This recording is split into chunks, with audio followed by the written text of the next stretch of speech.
Dobrodošli, dragi moji, na kanal Aurorine kuhinje. Danas pravim jednu predivnu pitu, zove se roll pita, biće filovana sirom, nešto što svaka domaćica voli da pripremi za svoju porodicu, jako kratka priprema, zato ostanite sa mnom u nastavku videa i pogledajte. Ovdje imam 5 jaja, pa ćemo to lepo penasto da umutimo mikseru.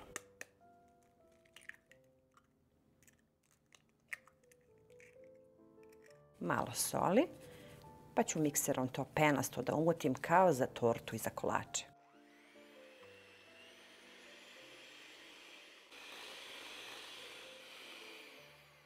Penasto i fino. Ovdje dodajem 120 ml ulja. Dodat ću i 250 ml jogurta. Ovdje imam 3 pune kašike kukuruznog brašna, može palenta, znači bilo šta. Jednu kesicu 14 grama praška za pecivo. Sve to lepo promešamo i to je taj preliv koji nam treba za ovu pitu. Sklonimo sa strane. Ovdje imam 400 grama sitnog sira i dodat ću malo soli pošto je neslan.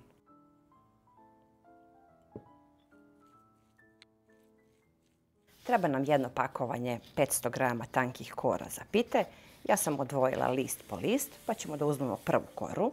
Uzmemo jednu malu kutlačicu pa stavimo preko cele kore preliv. Lepo to premažemo. A onda uzmemo koru pa savijemo ovako na trugao.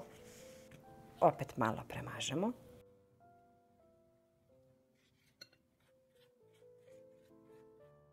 A onda sir stavimo samo ovako po sredini i trebamo da savijemo ove uglove onoliko koliko nam je pleh velik. Otprilike izmerite ovako, pa tu neku širinu sami odaberete i napravimo ovako lagano, ne stiskamo ništa, jednu rolnicu.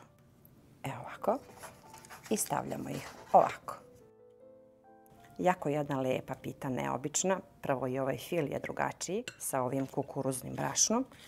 I ovo samo sklapanje i vidjet ćete posle kad budemo ispekli kako će ono da bude lepa. Jedna predivna pita, lep recept, nešto na brzinu. Samo ovako savijemo na trougao. Opet malo premažemo.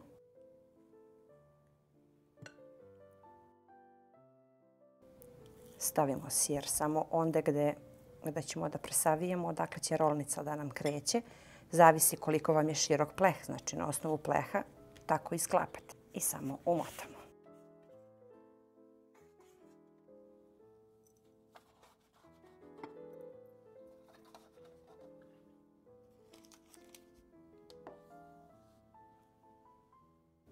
Malo preliva što je preostalo stavimo preko. Rernu sam već uključila na 200 stepeni i pečemo je prvih 15 minuta tako.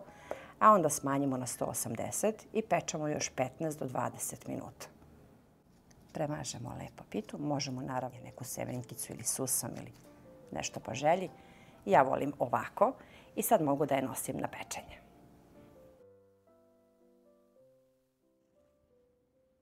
Evo je, pita se prohladila, tako divno izgleda, kao što vidite ona je tako nadošla i tako je i ostala, uopšte nije splasla. Može da se odvaja ovako redić po redić, a možemo da isečemo na kocki. Ja želim ovako da isečem na pola, kako bi pokazala vama kako ona divno izgleda, a može i da se odvaja ovako. Ona je tako vazdušasta unutra.